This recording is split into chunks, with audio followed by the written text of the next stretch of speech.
অনুরাগের ছোঁয়া ধারাবাহিকের নতুন পর্বে দেখা যায় যে আদালতের রায় ঘোষণার আগে দীপার উকিল সময় চাইলে বাধা দেয় মিশকার উকিল।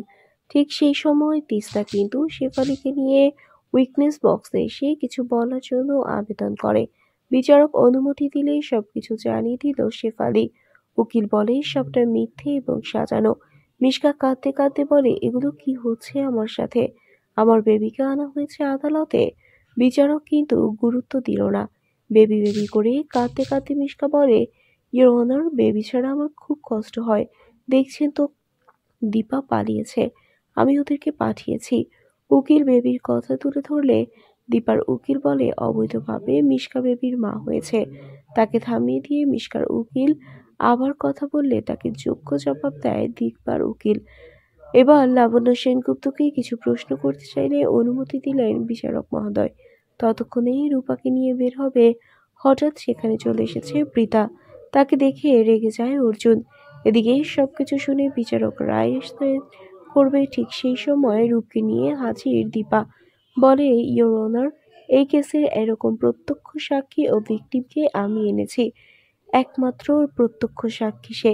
বিচারককে প্রভাবিত করে মিশকার উকিল। দীপা বলে, আমার মেয়ে একদিন সুস্থ হবে, কিন্তু কবে সেটা আমরা কেউ জানি না। উকিল বলে, যে বাচ্চাটা কথাই বলতে পারছে না, তাছাড়া তাকে তো শিখিয়ে পড়িয়েও আনতে পারে। অর্জুন বলে, রূপা আপাতত কিছুটা সুস্থ। উকিলও বলে, ও তাহলে রূপা আপনার রোবট বানানোর চেষ্টা করছেন? বিচারকের কথার জবাবে অর্জুন বলে, কিছুই হবে না। দীপার উকিলের কথার জবাবে মিশকার উকিল বলে, এটা হয় না ইওর অনার। মিশকা ওই একই কথা বলে। দীপার আদালত বলে, আসলে আসামিরা ভয় পাচ্ছে। বিচারকে রূপাকে প্রশ্ন করার অনুমতি দিল। বিচারক নিজেই বলে, মা, তোমার শরীর কেমন আছে? কোন ক্লাসে পড়ো? তোমার মা কোথায়? কে তোমাকে সারিয়েছে? তোমার বাবা কোথায়? সবকিছু আঙুলের ইশারায় দেখায় রূপা। তারপর জানতে চায়, কে তোমাকে মারতে চেয়েছিল? সে কি রুমে আছে? এবার রূপা শুধু আঙুল দিয়ে নয়, মুখে বলল, মিশকা আন্টি। চমকে ওঠে সবাই।